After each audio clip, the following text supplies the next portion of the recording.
convidar a ficar de pé por um instante. Amém. Curve sua fronte por um instante. Nós queremos fazer uma oração. Santo Espírito, nós somos o seu povo, nós somos a sua igreja. Entendemos que a sua vontade em nós deve ser feita. Nós queremos, nesse momento, estar entoando cânticos ao seu nome. Nós queremos estar entoando louvores, a fim de que o Senhor se alegre conosco. Nós estamos nesse lugar, Jesus, a fim de cultuarmos o seu nome. Nós estamos nesse lugar a fim de cultuar o teu reino. Entendemos que a tua é a glória. Entendemos que teu é o poder, Deus. E que não existe nada, absolutamente nada, que aconteça nessa terra que não seja pela sua permissão. Nós entronizamos o seu Espírito Santo nesse lugar, a fim de que venha, Senhor, consolar aqueles que choram, e que o Senhor venha cantar com aqueles que se alegram, que o Senhor venha ouvir as nossas canções, a fim de que o Senhor venha, Senhor, encher esse lugar, Pai. Essa é a nossa oração, Senhor, em nome de Jesus. Amém. Amém, querido. Abra, por favor, a sua Bíblia em 2 Tessalonicenses, capítulo 2. Nós falaremos rapidamente sobre o versículo 14.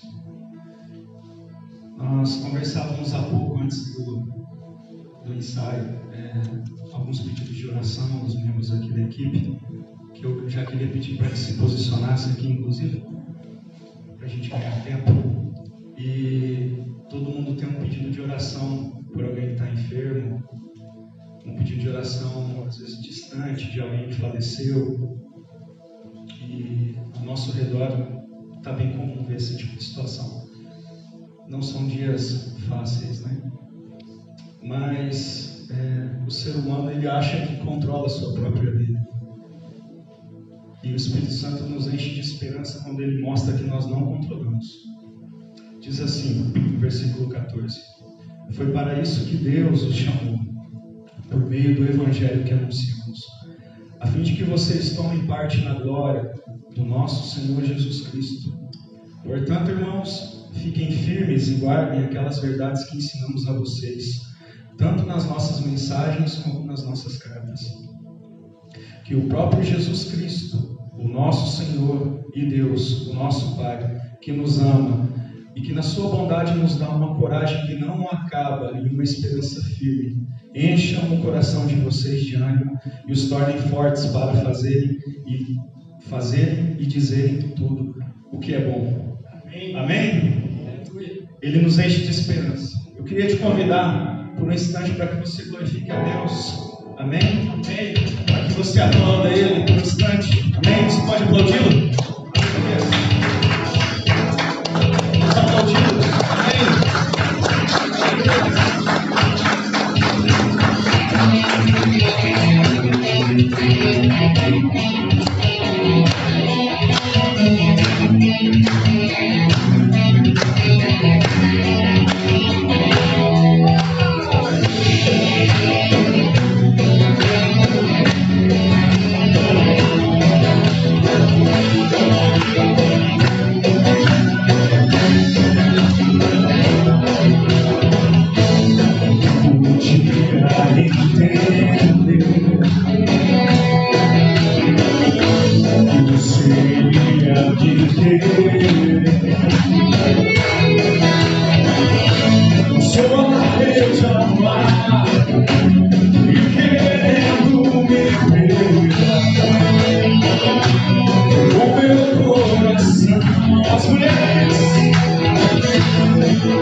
Jamais vou me calar, eu tenho chamado.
anuncia, eu fui escolhido no ventre da minha mãe. E sei que Deus não abre mão de mim.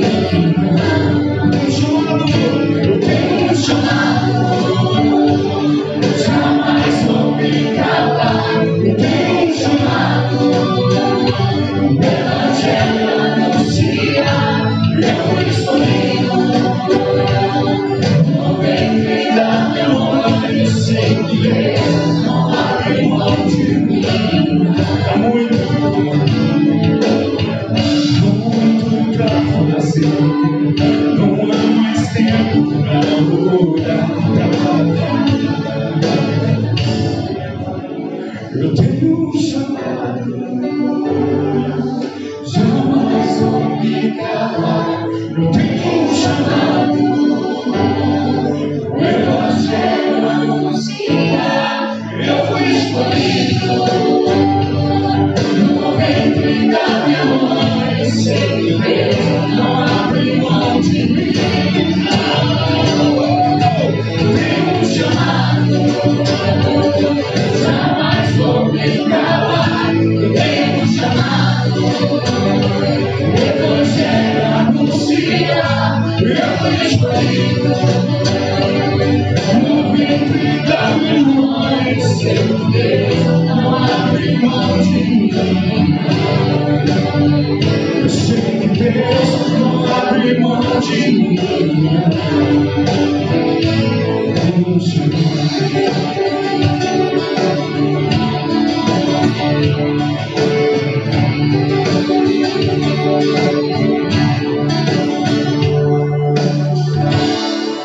Aleluia!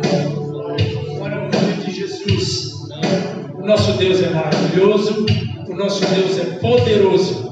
E nós temos esse chamado de estarmos aqui na casa dele, adorando a ele, servindo a ele. Foi o nosso Jesus quem nos chamou. A palavra de Deus nos diz: não foste vós que me escolheste, mas eu escolhi a vós outros. Isso é um privilégio de sermos escolhidos pelo nosso Senhor Jesus Cristo. Ele tem nos trazido ao seu aprisco, ao seu rebanho, e cá estamos louvando e adorando o seu nome. Amém, queridos? A canção que iremos cantar, louvando o nome de Jesus, diz: toque nas mãos.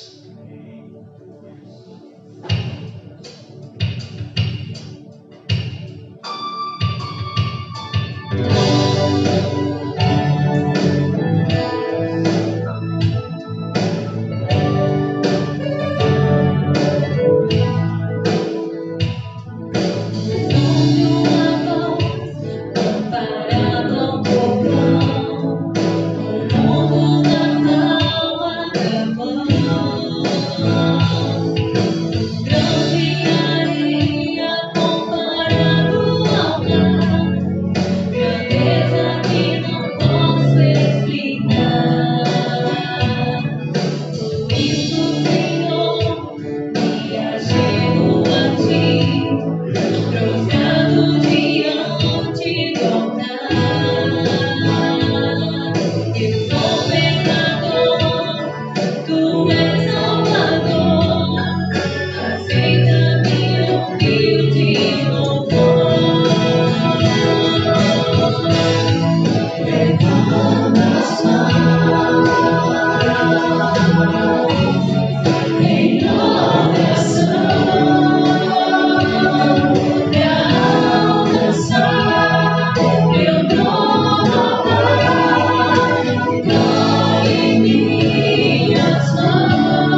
Sinta o toque de Jesus, o abraço dele em sua vida. Podeis assentar, queridos. Palavra com o pastor.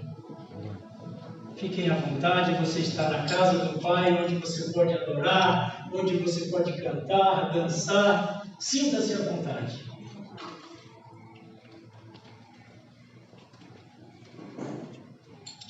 Graças a Deus, irmãos.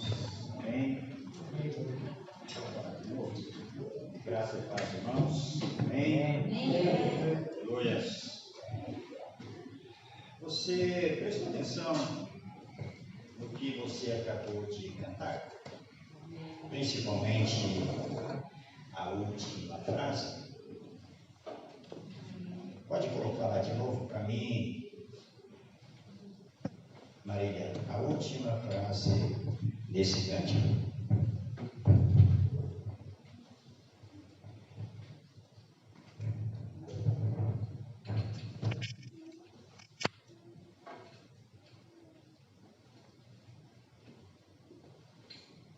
O Deus de toda glória vindo me abraçar.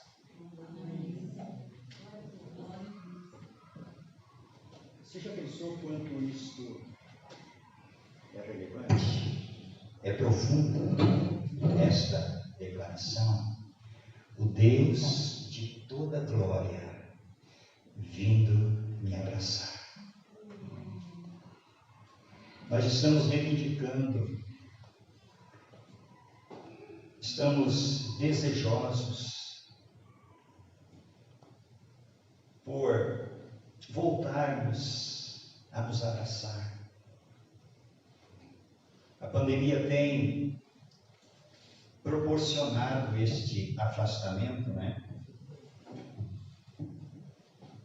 É tão gostoso quando nós nos sentimos abraçados, literalmente.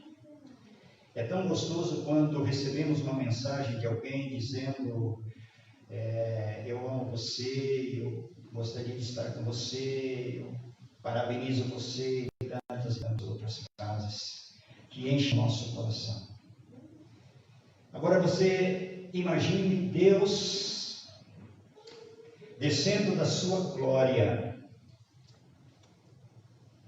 tomando-nos em seus braços, abraçando-nos e dizendo assim: filho, eu estou aqui, eu te amo, eu quero receber o teu louvor, eu estou feliz com a tua adoração, eu estou feliz quando você declara que eu estou vindo te abraçar. Será, queridos, que isto tem de fato nos inquietado e trazido de repente alguma alegria por estarmos na casa do Senhor, por pertencermos ao rebanho, por pertencermos à igreja celestial?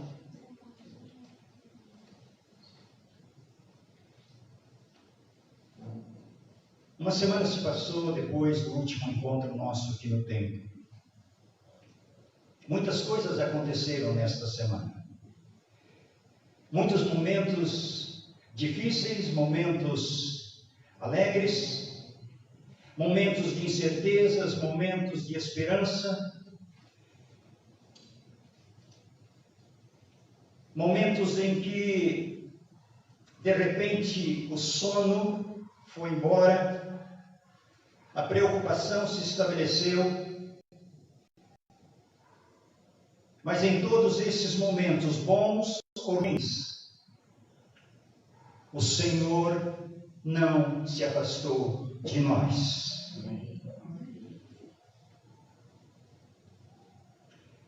Se passamos por momentos alegres, o Senhor estava conosco para se alegrar conosco. Se passamos por momentos difíceis, o Senhor estava conosco para dizer: filho, eu estou aqui. Não te preocupes, porque eu sou teu socorro bem presente na angústia. Se passamos por momentos de insegurança, o Senhor se manifestou dizendo, através de Jesus Cristo, seu Filho: a minha paz eu te dou, e eu não dou como o mundo. Então toda insegurança, toda incerteza, toda ansiedade, o Senhor está presente. E a letra do cântico diz: o Senhor vem nos abraçar. Portanto, queridos, eu quero que você feche os teus olhos agora. Eu quero que você, no mínimo, reflita sobre o grande amor que Deus tem por você. Talvez você esteja aqui, você esteja de repente pensando: fulano deveria estar ouvindo isto, de repente Beltrano deveria entender que Deus o ama. Não, querido, é você que precisa entender. Você precisa entender que Deus ama você.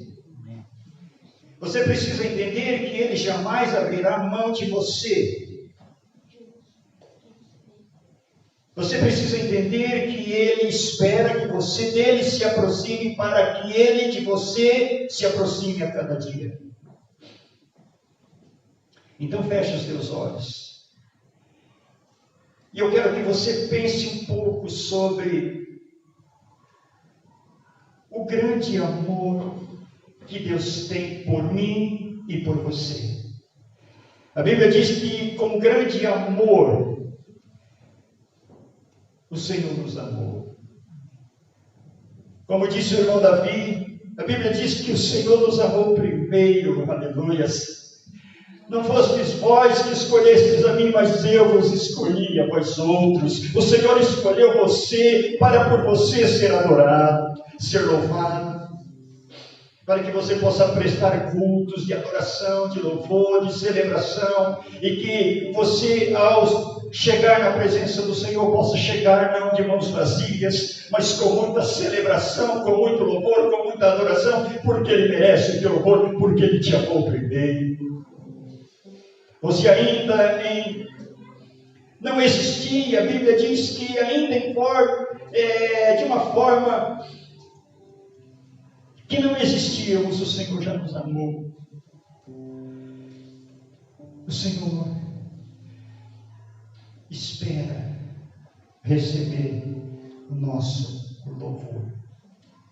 Hoje é um culto de missões, um culto que nós concentramos a nossa atenção em missões, cantamos sobre missões, falamos sobre missões, oramos sobre missões, mas de repente devêssemos, num primeiro momento, entrar na presença de Deus, com mente e coração abertos, com as mãos cheias de adoração, de louvor, de gratidão.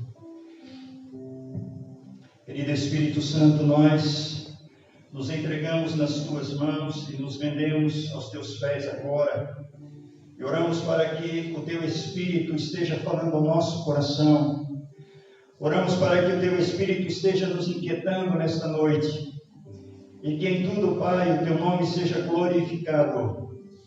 Que em tudo o Teu nome seja exaltado. Eu quero nesta hora pedir que o Senhor abençoe cada irmão, cada irmã, cada pessoa, Deus, que adentrou este lugar. E que o Teu nome seja glorificado em nossas vidas. E que a nossa adoração, que o nosso louvor suba ao trono de Tua graça. E que o Senhor possa manifestar a Tua glória nesta noite, revelando-nos a Tua vontade, revelando-nos os Teus propósitos, em o nome de Jesus. Amém e amém. Amém, amados? Amém. Meus irmãos, nós falamos no domingo passado sobre o Salmo de número 122. Eu gostaria que você abrisse a sua Bíblia no Salmo de número 122. Nós vamos, neste momento, fazer a leitura deste Salmo. O Salmo de número 122. Nós refletimos no domingo passado e eu quero nesta noite, eu disse que estaríamos nesta noite trazendo uma reflexão, terminando, né, a ministração que começamos domingo passado. A Bíblia diz assim: alegrei-me quando me disseram, vamos à casa do Senhor. Os nossos pés estão dentro das tuas portas, ó Jerusalém. Jerusalém está edificada como uma cidade bem estabelecida, como uma cidade compacta, para onde sobe as tribos do Senhor, como estatuto de Israel, para lá darem graças ao seu nome, pois ali estão os tronos do juízo, os tronos da casa de Davi. Orai pela paz de Jerusalém, prosperem aqueles que te amam, haja paz dentro dos teus muros e prosperidade dentro dos teus palácios. Por causa dos meus irmãos e amigos, direi: haja paz em ti. Por causa da casa do Senhor, meu Deus, buscarei o teu bem. Amém? Glórias ao Senhor. Queridos, eu quero nesta hora pensar com você, e para que eu possa ministrar nesta noite a segunda parte deste salmo, né, da reflexão. Hoje estaremos pensando sobre Jerusalém, o corpo vivo de Cristo. Jerusalém, o corpo vivo de Cristo. No domingo passado nós estudamos sobre a alegria do povo de Deus, a alegria das pessoas que subiam a Jerusalém, subiam ao templo para adorar, para celebrar, a satisfação em colocar os pés dentro da cidade, né? E nós vimos que uma vez por ano, né, o povo vinha a Jerusalém para prestar 3 festas ao Senhor: a festa da Páscoa, festa de Pentecostes e a festa dos tabernáculos, né? Então, uma vez por ano, o povo tinha a oportunidade de vir a Jerusalém para adorar o Senhor. Diferente de nós. Nós temos, né, a oportunidade de nos reunir aqui quantas vezes pudermos, né?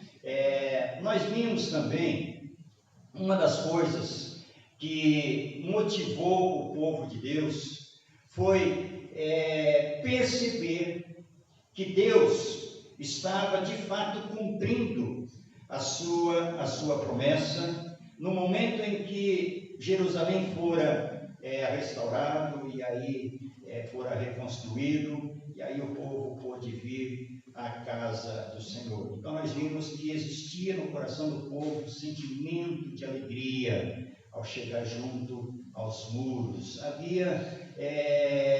Desencadeou no coração do povo admiração pela cidade agora reconstruída, antes destruída, né? Agora reconstruída no ministério de Neemias e Esdras. Então, o povo sentia admiração pela beleza, né? Por tudo que a cidade representava. E nesse momento ele toma uma decisão, né? E ele começa a interceder pela cidade.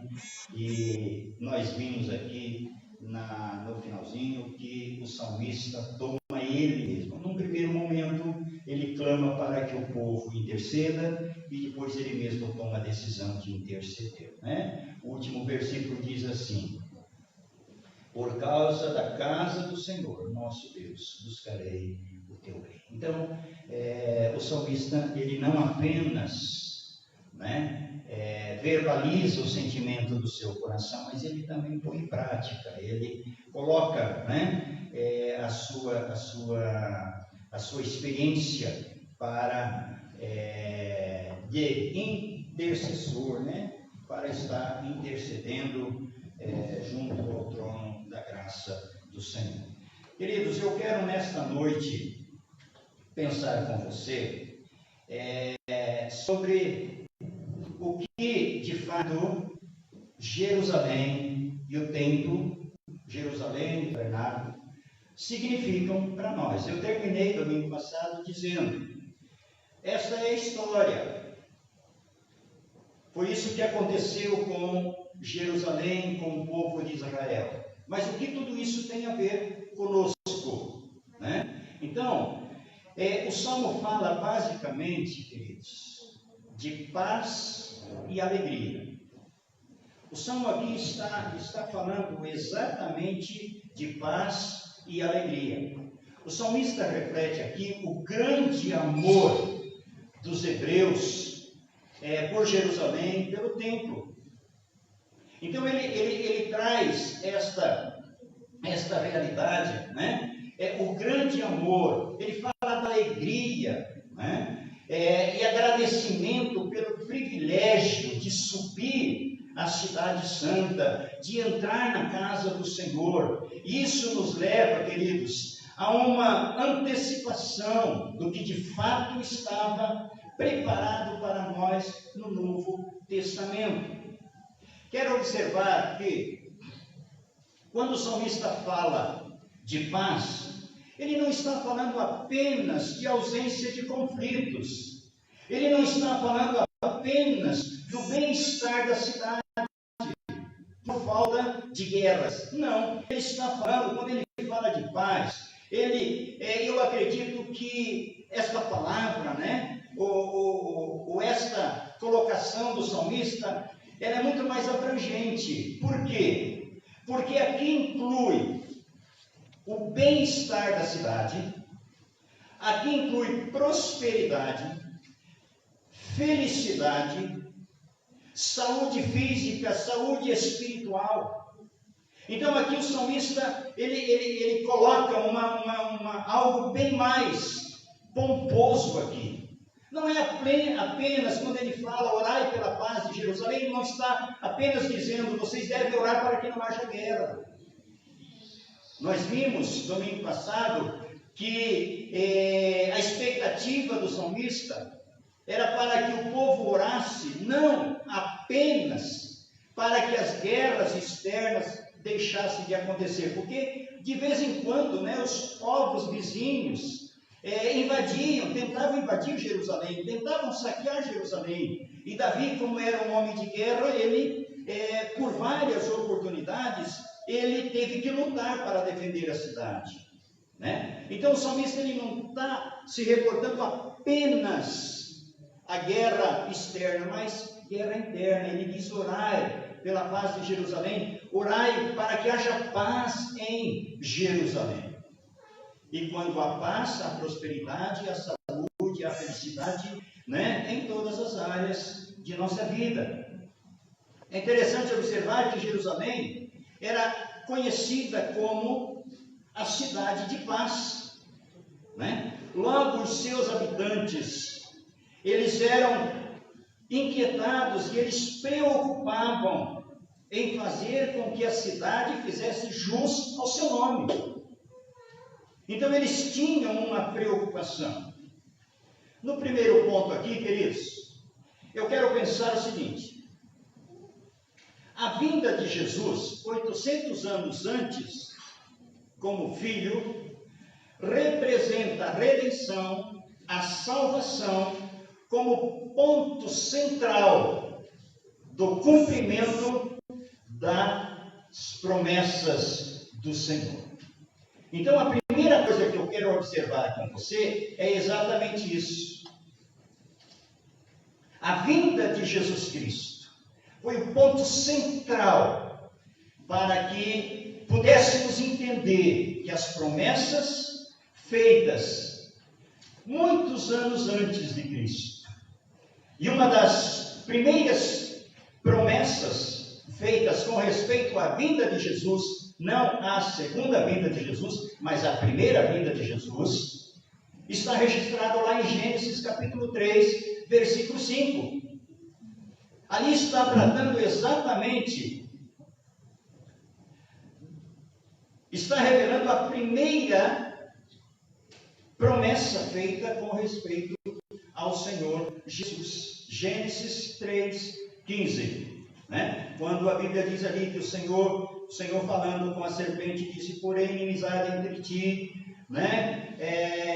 entre o seu descendente, o teu descendente, etc. e tal. Ele lhe ferirá, você ferirá o calcanhar, mas ele lhe ferirá a cabeça. Então ali estava a primeira promessa com respeito à vinda do Senhor Jesus. Segunda coisa que eu quero observar é que esse texto mostra que todos os eventos, olha o que eu vou dizer aqui agora, esse texto mostra, agora isto nos diz respeito, mostra que rituais, cerimônias, eventos dos mais variados, símbolos e tradições, eram sombra da realidade que viria posteriormente. Então eu disse que tudo o que aconteceu e tudo isso que nós observamos no Salmo 122, que é um salmo de romagem, como nós vimos domingo passado, que era usado pelos israelitas para cantarem durante a caminhada, durante a romaria até Jerusalém. Este salmo, ele mostra que Jerusalém, com todos os seus rituais, com tudo o que acontecia, com os símbolos e etc e tal, eram sombra do que haveria de vir, sombra do verdadeiro Senhor Jesus Cristo. Amém? Paulo nos fala na carta de Colossenses, eu quero que você acompanhe, ou apenas, se você puder abrir, abra, se não, atente para a leitura. Colossenses capítulo 2, versículos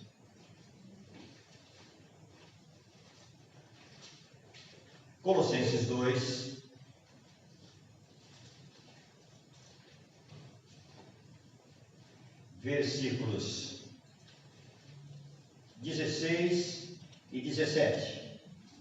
Portanto, ninguém vos julgue pelo comer ou pelo beber, ou por causa dos dias de festas, ou por lua nova, ou por sábado. Estas são sombra das coisas futuras. A realidade, porém, encontra-se em Cristo. Ninguém vos prive do prêmio. E aí continua a leitura no versículo 18. Mas o que eu quero pensar com você é exatamente sobre os versículos 16 e 17. Né? Paulo aqui fala da sombra, como que dizendo, Jesus Cristo está chegando. Não para arrebatar a igreja, porque aqui está falando ainda da primeira vinda, está falando do nascimento de Jesus. A segunda vinda ainda está por acontecer, né? Que nós não estamos falando aqui de escatologia, naturalmente. Mas Paulo está dizendo aqui, olha, Jesus Cristo está chegando. Então tudo isso que aconteceu foi para mostrar que Jesus está chegando. Mas em que sentido, queridos, Jerusalém e o templo eram sombra de Cristo? Num primeiro momento, Jesus, ele encontra-se com os judeus. Isso está lá em João capítulo 2, versículo 19. E ele discute com os judeus.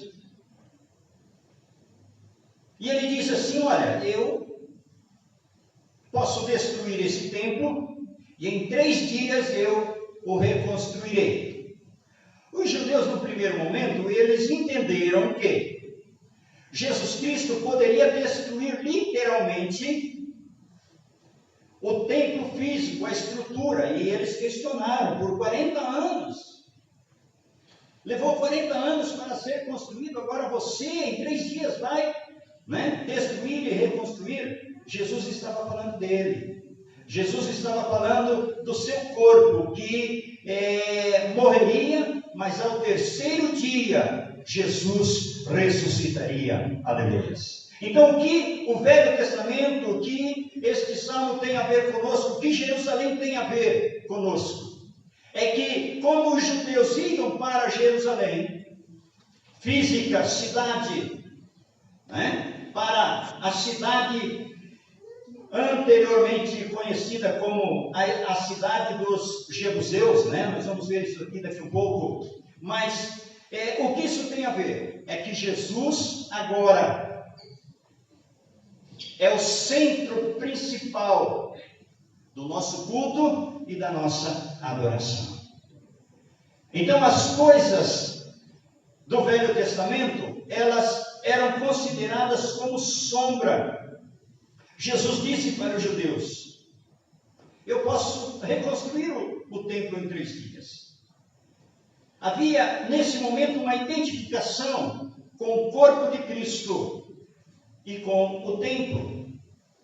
Jesus disse: esse templo é o centro da adoração. Mas no momento em que esse templo for reconstruído, agora falando dele, no momento em que o templo verdadeiro do Novo Testamento ressuscitar, então todos deverão correr não para o templo físico de Jerusalém, mas agora para o Senhor Jesus. Ele fala da sua morte e da sua ressurreição. Havia então uma identificação, do corpo de Cristo com o templo. Percebe que no Monte da Transfiguração, quando Jesus subiu ao monte com Pedro, Tiago e João, num determinado momento, a Bíblia diz que a glória de Deus desceu onde eles estavam. Amém? Você conhece esse texto da Bíblia? Que quando Jesus subiu para o monte da Transfiguração com Pedro, Tiago e João, no primeiro momento a glória, num momento determinado, a glória de Deus desceu. Foi aonde os discípulos ouviram aquela voz poderosa, aquela voz do Deus que te abraçou nesta noite, aquela voz inconfundível: este é o meu Filho amado, em quem eu tenho prazer. Aleluias. Então, neste momento, a glória de Deus não mais desce sobre o templo ou o tabernáculo, mas ela está agora descendo e estabelecendo, legitimando Jesus. Agora a sombra está transformando-se em realidade. O que isto de fato quer dizer, queridos? Vamos entender o que a sombra de fato representa. Eu quero que você, olhando para mim aqui, imagine uma luz forte atrás de mim. Imaginou? Colocou os neurônios aí para trabalhar?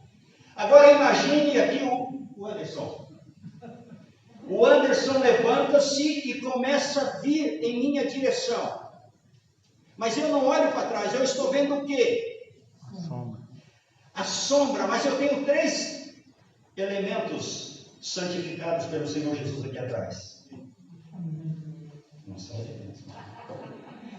Eu tenho 3 homens aqui atrás, mas quem levantou foi o Anderson, e ele está vindo em minha direção, e esta luz forte está projetando a sombra do Anderson. Mas eu não sei quem está vindo em minha direção, porque eu estou apenas observando a sombra. E o Anderson vai caminhando, vem caminhando, e vem se aproximando, e de repente, o Anderson passa de mim. Quando ele passa de mim, ele vira-se para mim. Eu entendi quem, eu compreendi que até este momento era sombra, agora eu vejo o real, eu vejo o autor da sombra, eu vejo aquele que provocou a sombra. O Velho Testamento passou, o Velho Testamento é sombra, Jesus veio e transformou-se em realidade para mudar a nossa história. Aleluias. Eu não preciso mais da sombra, eu não preciso mais de algo que represente. Eu tenho o real, eu tenho o verdadeiro, aquele que morreu, foi crucificado, mas ao terceiro dia ressuscitou para a glória de Deus. Amém. Então, o que o Velho Testamento representa? Ele representa a sombra. Ele representa aquilo que de fato acontecia. Quando Jesus, no Monte da Transfiguração, desceu sobre ele, aquela luz estava se cumprindo aquilo que esporadicamente acontecia no tabernáculo ou no templo. Quando a Bíblia diz que a nuvem descia de vez em quando, o Shekinah de Deus descia sobre o templo, mais precisamente sobre o Santo dos Santos. Quando o sumo sacerdote ali entrava, a glória de Deus descia. Quando Salomão consagrou o templo, a Bíblia diz que a glória de Deus desceu e encheu aquele lugar, e ninguém poderia mais fazer nada, porque a glória de Deus estava naquele lugar. E quando Jesus sobe para o monte da transfiguração, a glória desceu, legitimando Jesus como centro da nossa adoração. Quando Jesus encontra-se com os fariseus, ele está dizendo para os fariseus: eu posso transformar este templo numa central de adoração por 3 dias, ou num espaço de 3 dias eu posso transformar. E os judeus entenderam que Jesus iria destruir o templo, literalmente, e iria então estabelecer, iria construir o templo físico. Não, Jesus estava falando de outra coisa, né? Jesus estava falando dele, do corpo, né? E etc. Efésios 2, capítulo 2, versículos 20 ao 22, diz assim, Efésios 2, 20 a 22. Paulo está aqui confirmando, queridos, confirmando o que de fato Jerusalém representa para nós hoje. Edificados sobre o fundamento dos apóstolos e profetas, sendo o próprio Cristo Jesus a principal pedra angular. Nele todo o edifício bem ajustado cresce para templo santo ao Senhor. E nele também vós, juntamente sois edificados para a morada do Deus Altíssimo. Aleluias! Agora, queridos, nós não estamos mais vivendo a realidade do Velho Testamento. O Velho Testamento, a sombra, já trouxe, já estabeleceu, né? O original. Agora nós estamos sendo edificados. Jesus como a pedra angular, aquele templo de Jerusalém, aquele tabernáculo no primeiro momento, né? Aquilo que acontecia no templo, agora está concentrado em Jesus. Jesus é o centro. E Paulo agora diz que através da palavra deixada, Jesus, o Senhor, mora dentro de cada um de nós. Onde quer que você esteja, o Senhor está com você. Você não precisa mais ir num templo físico como ritual religioso. Você precisa estar ligado para que a glória de Deus se estabeleça em você. Agora nós temos livre acesso. Para entrar no Santo dos Santos no Velho Testamento era só o sumo sacerdote. E ele entrava ali com ofertas, ele entrava ali com sangue de cabrito para expiação e etc. e tal. Mas hoje nós entramos na presença do Senhor, porque Jesus é a nossa salvação. Aleluia. Então nós temos livre acesso. Paulo ainda na primeira carta aos Coríntios, capítulo 3, versículo 16, fala uma coisa interessante. Primeira carta aos Coríntios, capítulo 3, versículo 16. Diz assim: não sabeis que vós sois o santuário de Deus e que o Espírito de Deus habita em vós? Eu vou ler de novo. E depois de eu ler, eu gostaria que você desse um amém. Você adorasse a Deus. A Bíblia diz assim: não sabeis que vós sois o santuário de Deus e que o Espírito de Deus habita em vós? Amém. Aquilo que acontecia no Velho Testamento, queridos, está acontecendo conosco hoje. Jesus precisa ser entronizado. Nós somos, por extensão de Jesus, nós somos o templo de Deus. O templo em Jerusalém estava estabelecido para que o povo, uma vez por ano, subisse até o templo, né, a cidade, para adorar. Mas quando Jesus veio Ele estabeleceu uma nova etapa na nossa vida.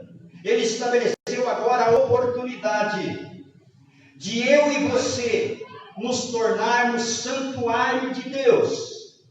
Ele diz assim: não sabeis vós que sois santuário de Deus e que o Espírito de Deus habita em vós? No Velho Testamento, o Espírito de Deus de vez em quando tomava conta de alguém, né? E Deus falava. Mas hoje ele entra na tua vida e você tornou-se habitação do Espírito de Deus. Aleluias. Então agora você pode adorar.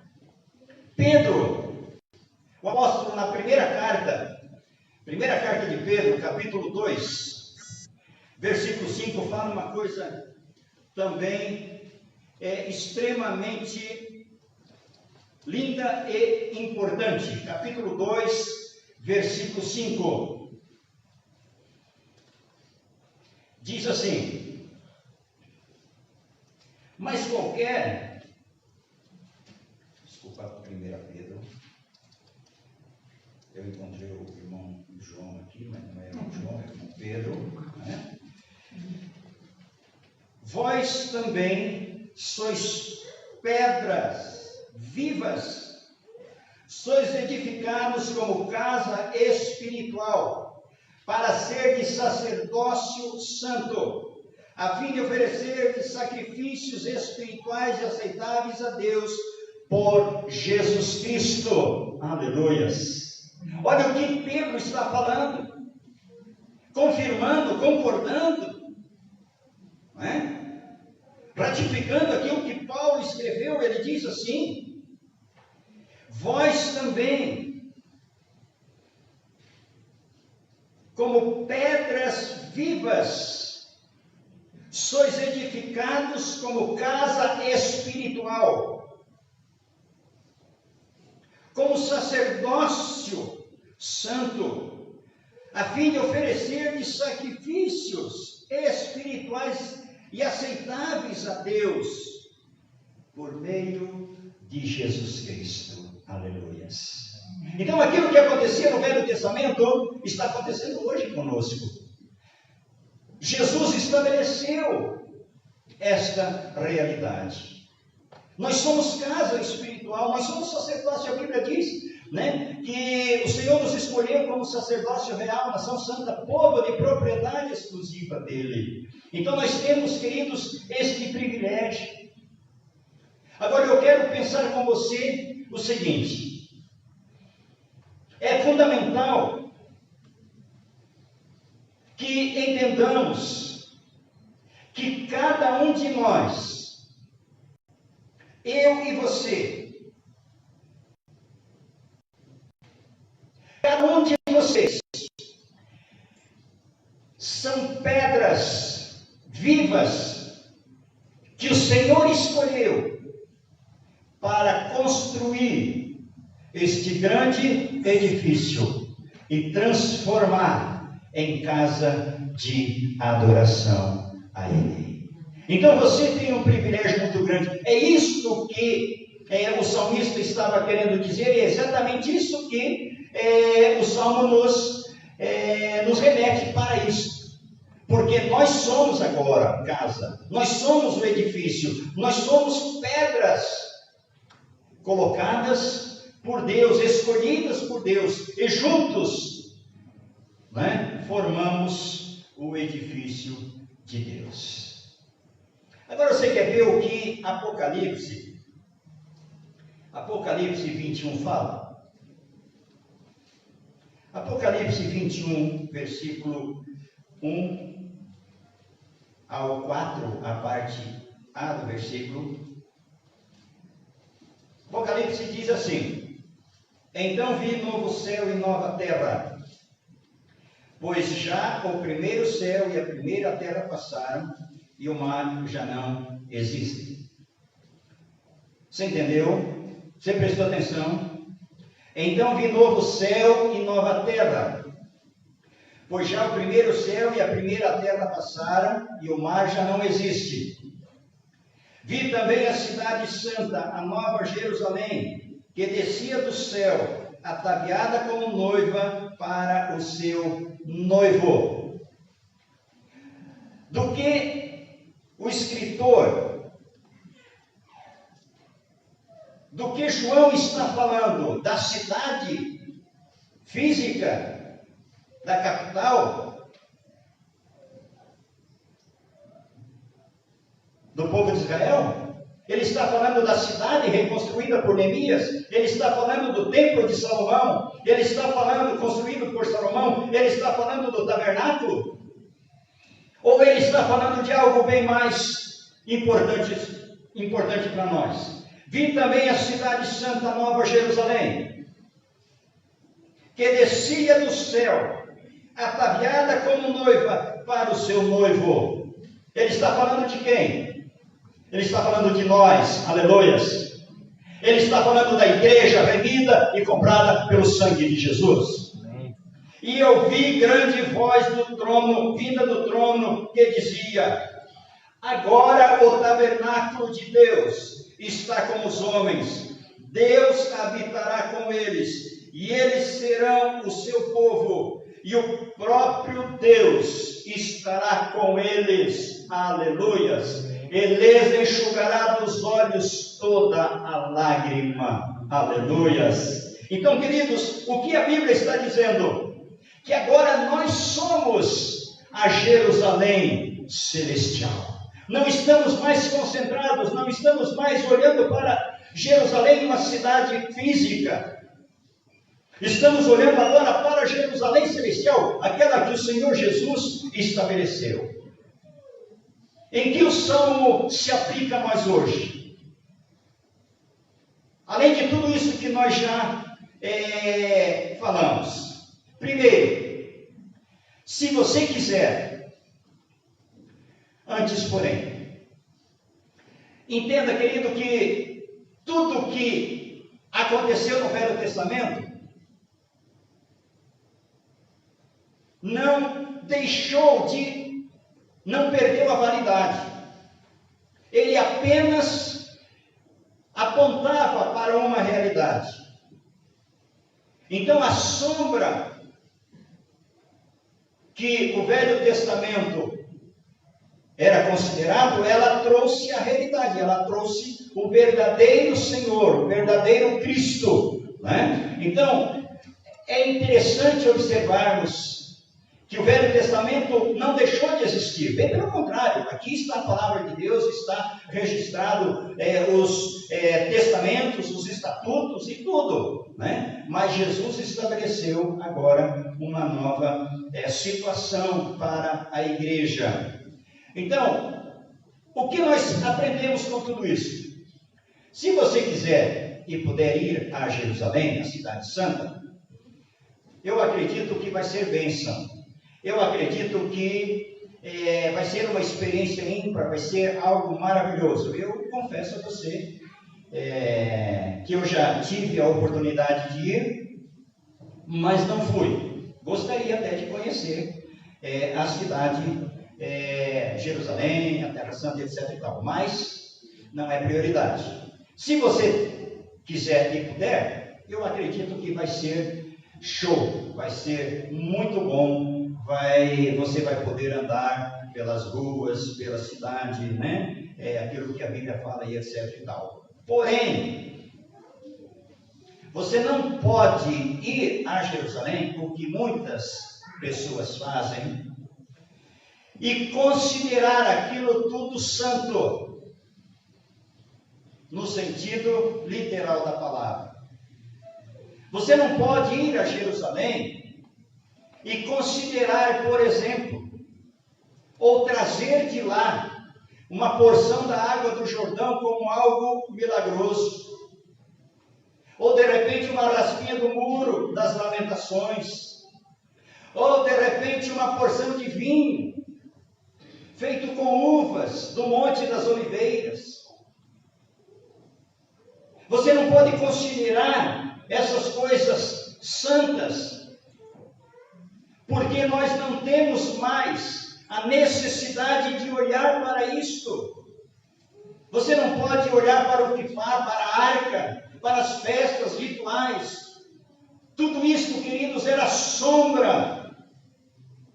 Essas práticas rituais ou judaicas, né? Elas eram sombras daquilo que de fato viria.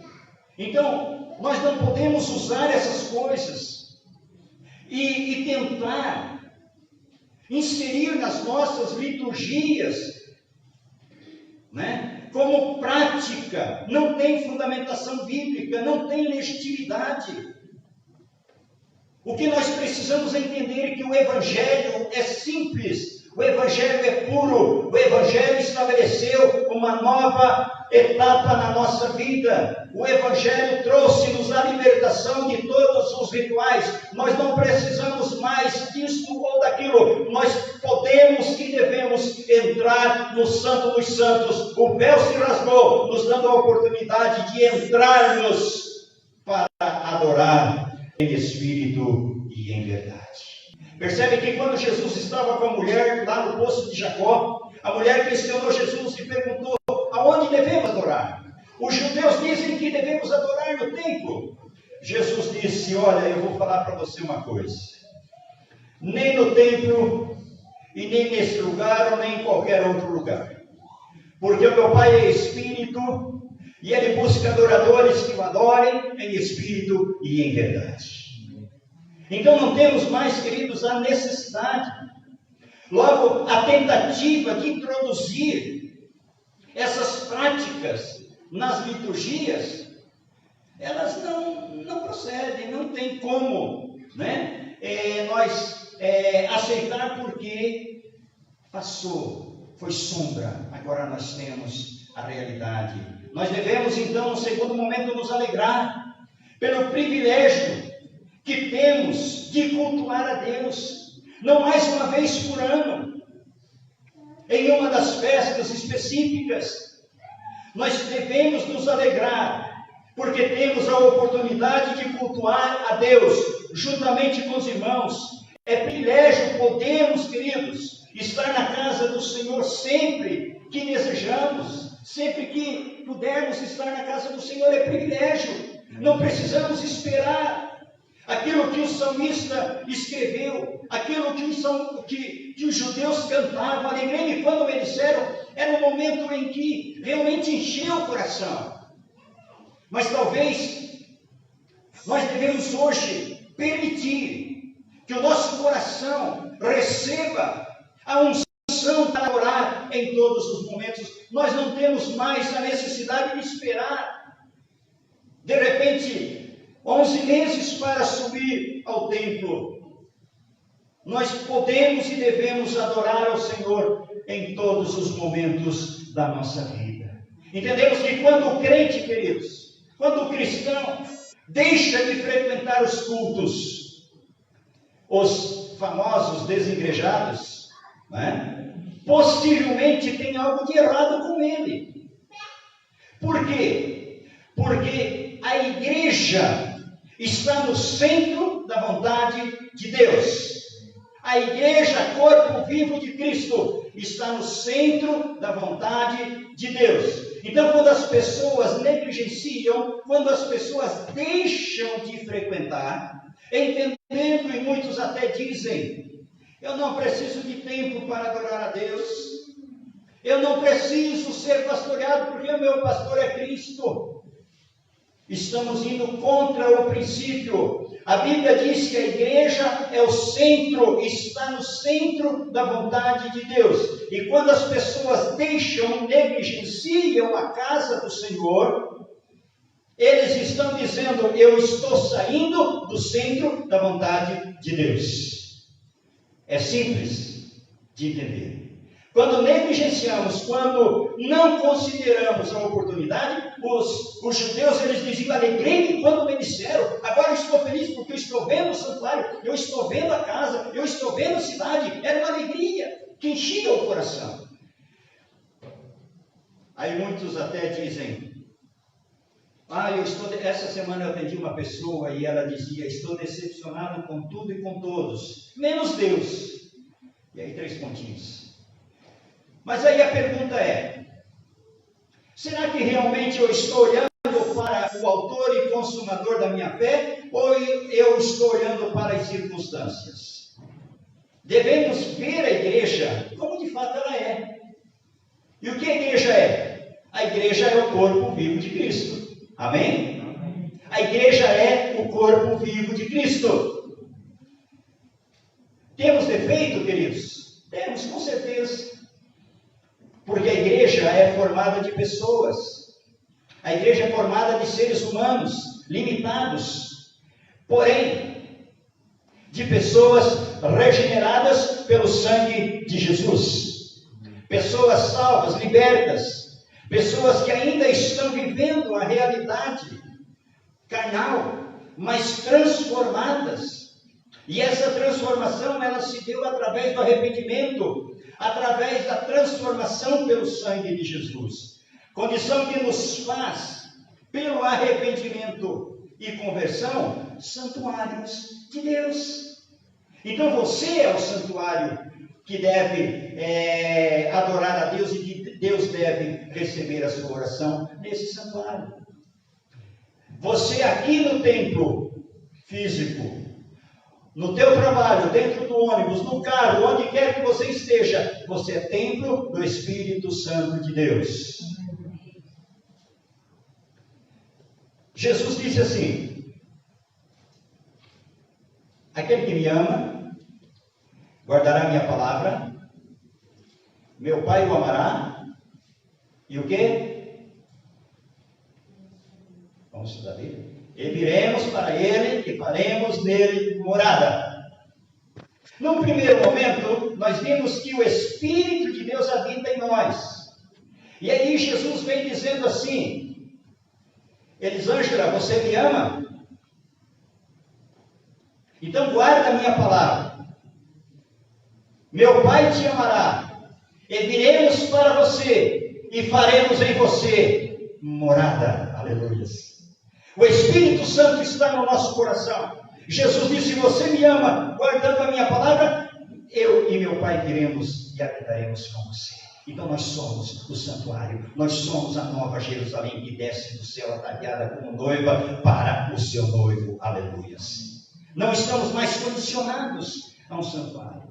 Não devemos deixar que os defeitos da igreja, enquanto pessoas, enquanto seres humanos, não devemos deixar esses defeitos afetar a alegria, impedindo-nos de vermos a nova Jerusalém como celestial, como algo que eu faço parte.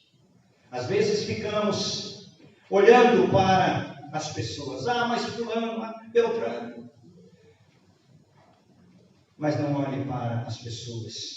Olhe para as pessoas não como pessoas más, mas olhe para as pessoas mesmo na condição de seres humanos, pessoas que foram regeneradas pelo sangue de Jesus. Jesus olha para você como ele olhou para aquele homem lá no Calvário, lá na cruz. Jesus não olhou para ele e disse assim: você é um camarada mau, você é um camarada que fez isso, fez aquilo, você precisa se arrepender, você precisa fazer isso, você precisa fazer aquilo. Porque a posição daquele homem já era uma posição de arrependimento. E Jesus disse assim: hoje você estará comigo. Aleluias. É assim que Deus nos vê, é assim que Jesus nos vê. Quero concluir dizendo o seguinte, aplicando para nós, igreja do Senhor Jesus hoje. A exemplo do povo de Israel, nós devemos orar pela igreja. Eu e você temos esse dever. Orai pela paz de Jerusalém. Onde está Jerusalém hoje? Orai pela paz de Jerusalém. Onde está Jerusalém hoje? Está difícil? Então levanta a mão e diga assim: está aqui dentro de mim. Levanta a mão, fala bem alto. Está aqui dentro de mim. Está aqui dentro de mim. Aqui está a Nova Jerusalém. Então você deve orar. É dever nosso. Orai pela paz de Jerusalém. Você deve orar como igreja pela liderança que tem a responsabilidade de conduzir o rebanho do Senhor, de te conduzir. Você deve orar pelas almas, e hoje nós cantamos, né? Estava vendo uma live pela manhã, onde a igreja reunida agora já e vai ficar reunida até o carnaval, né? No retiro de carnaval, ela estava cantando, eu sou pai de multidões. Então você deve orar pelas almas que serão salvas. Fazem 8 anos, queridos, vai completar 9 anos agora, que eu estou profetizando.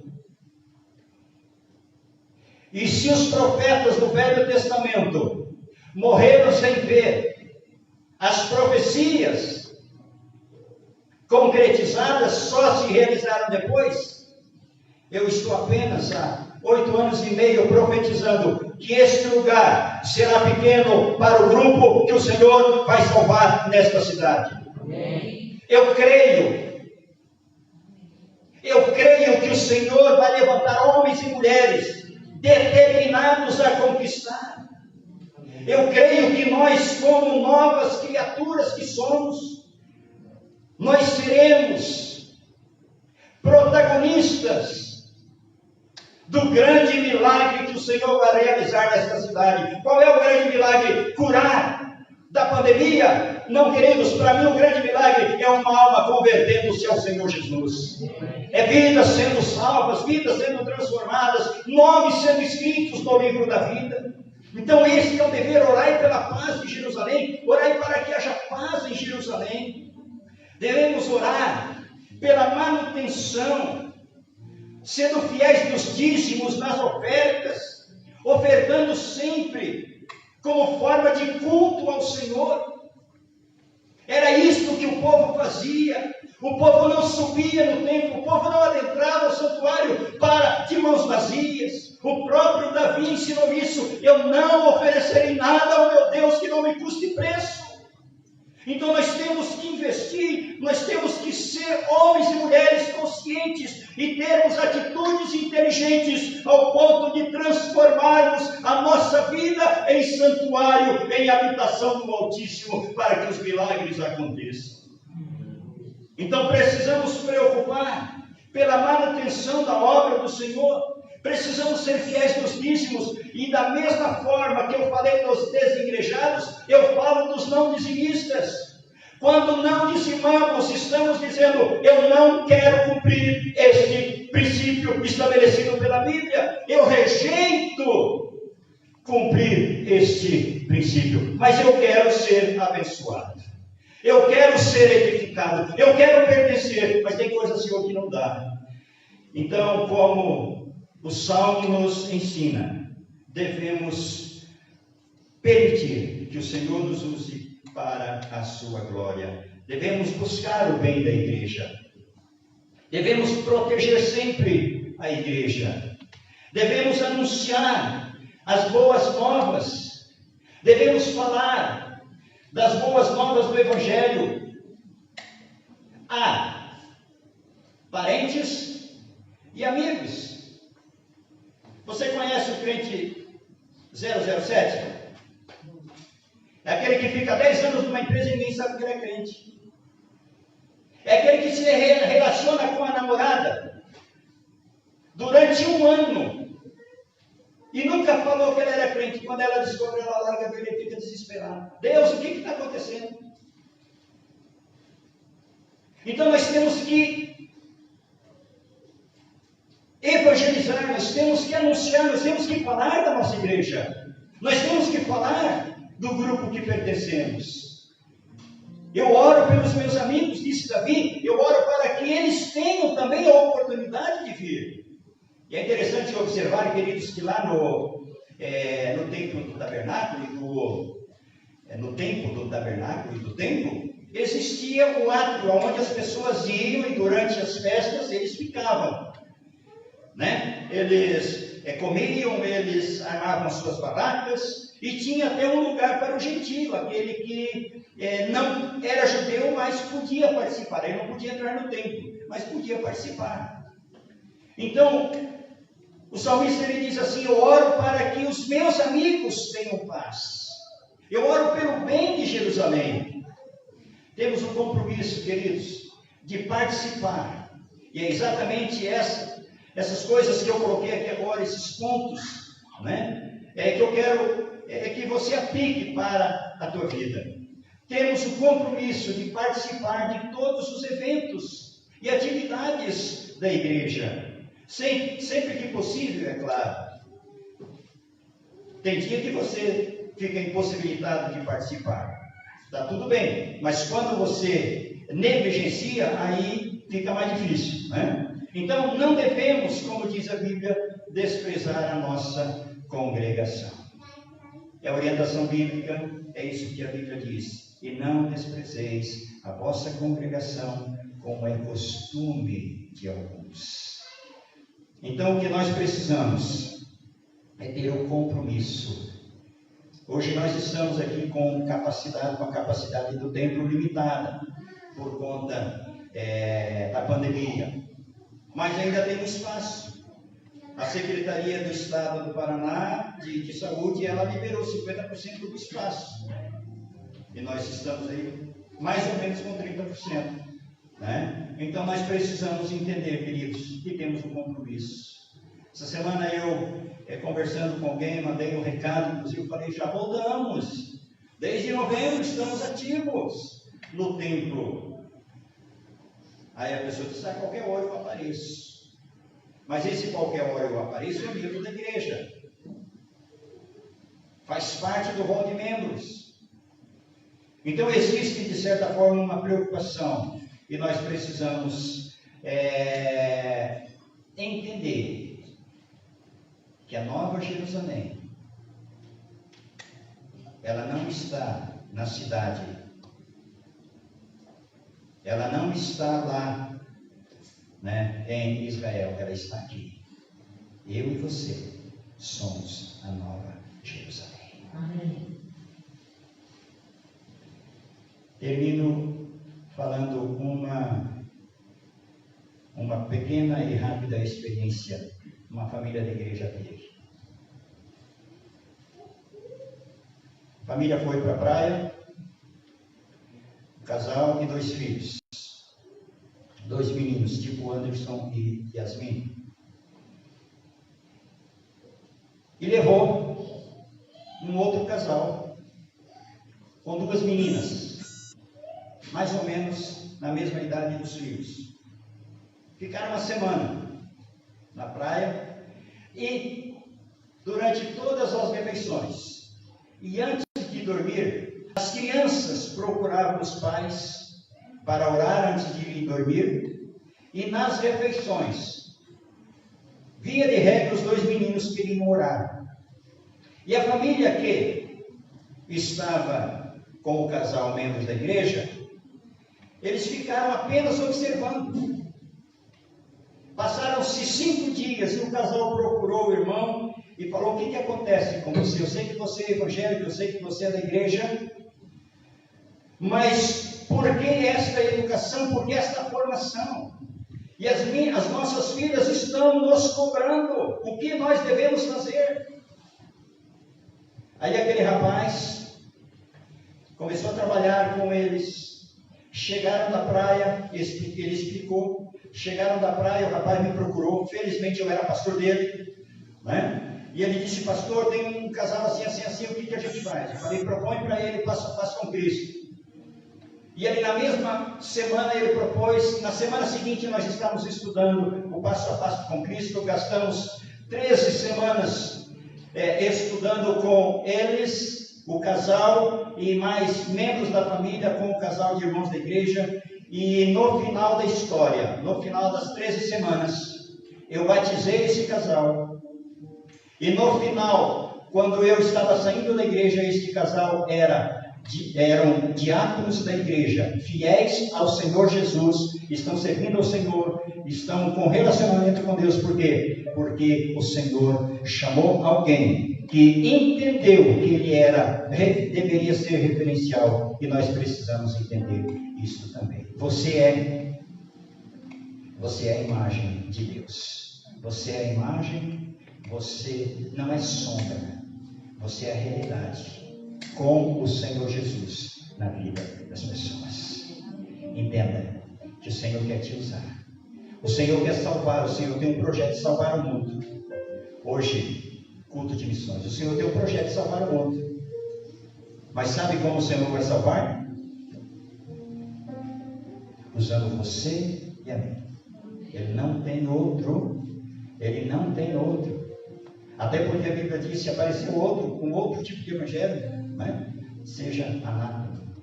Porque o Senhor nos chamou para produzir os frutos e frutos dignos de arrependimento.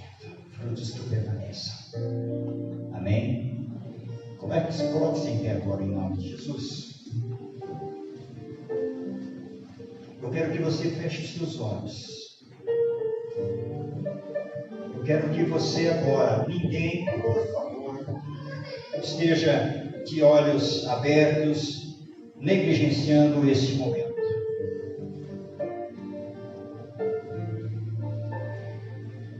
Esteja orando ao Senhor. Jesus, tu és santo. Eu quero que você esteja orando ao Senhor. O ministério vai estar cantando, mas eu quero que você não cante. Eu estou pedindo a você, não cante agora. Deixa o ministério cantar. Eu quero que você coloque-se na presença do Senhor. Em nome de Jesus. Oh, Pai, tu és santo, Senhor. Todos os irmãos orando. Pode abrir a tua boca, pode começar a falar com o Senhor. Você não precisa mais do sacerdote para entrar no Santo dos Santos. A Bíblia diz que o Senhor te transformou em sacerdócio real, nação santa, povo de propriedade. E você é a nova Jerusalém que vai descer do céu, ataviada como noiva. Aleluias. Jesus.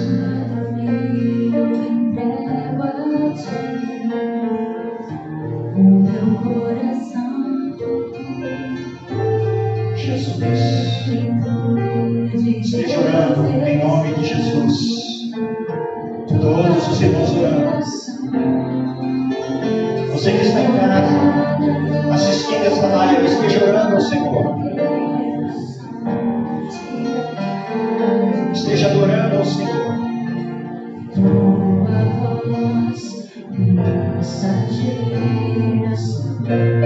Oh, aleluia. Santo é o Senhor.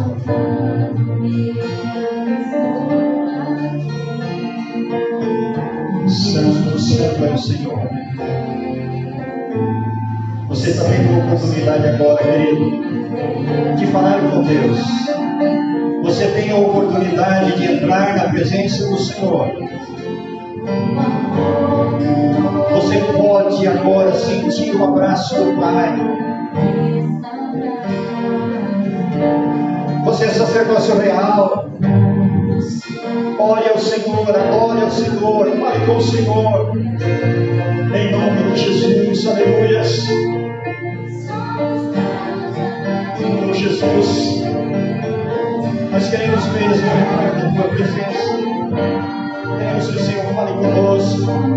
Queremos que o Senhor traga a nossa mente, ao nosso coração, a real condição em que estamos vivendo hoje.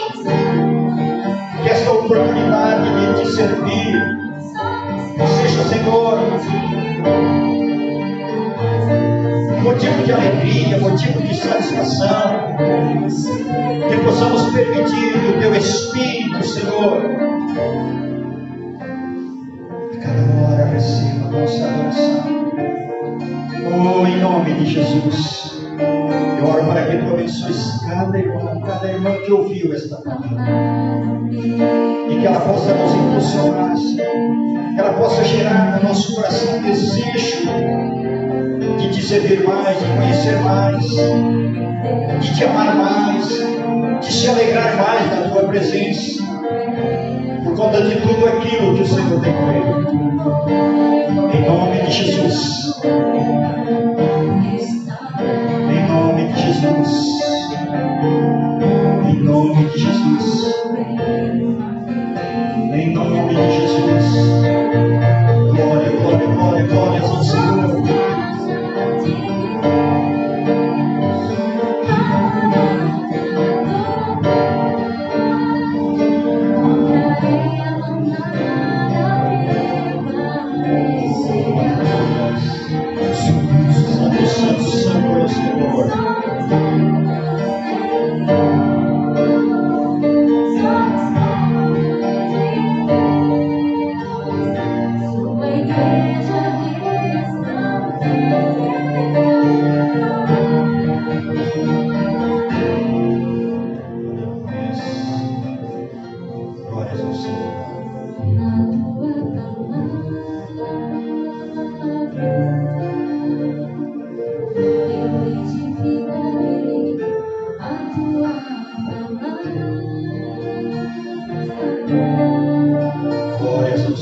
momento. Adorando, adorando, adorando. Ele merece.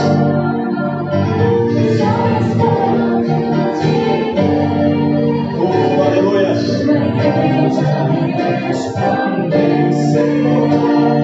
Oh, aleluia.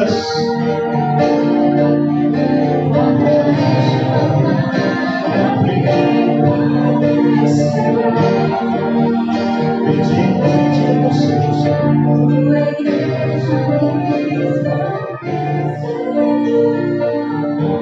Aleluias. Glórias ao Senhor. Pai, nós reconhecemos a tua soberania, reconhecemos o privilégio que temos de entrar na tua presença sem nenhum impedimento, quantas vezes, ó Deus, desejarmos. Obrigado, Senhor, porque o Senhor tem nos dado esta oportunidade. Obrigado porque não estamos mais, Senhor, vivendo os rituais, mas estamos vivendo a realidade. Podemos entrar na tua presença, podemos te adorar, como diz a tua palavra, em espírito e em verdade, pois este é o adorador que o Senhor está buscando. E eu quero que o Senhor torne da igreja uma igreja, ó Deus eterno, formada de adoradores, que possamos ser conhecidos nesta terra como a igreja de adoradores. Em nome de Jesus, Pai, leva-nos para a sala do trono. Não queremos ficar apenas no átrio, Senhor, mas queremos adentrar no Santo dos Santos e ali prestar o nosso culto de louvor e de adoração ao Senhor. Em nome de Jesus, abençoa as nossas vidas aqui no templo, abençoa a vida daqueles irmãos que estão em casa. Toma nas tuas mãos, meu Deus, cada família, cada irmão, cada pessoa que está nos vendo agora, cobrindo-os com teu manto, curando, libertando, ó Deus, estabelecendo o teu reino na vida de cada um, em nome de Jesus. Certo da tua bênção é que nós oramos em nome de Jesus. Amém e amém. Amém, amados. Podem se sentar em nome de Jesus.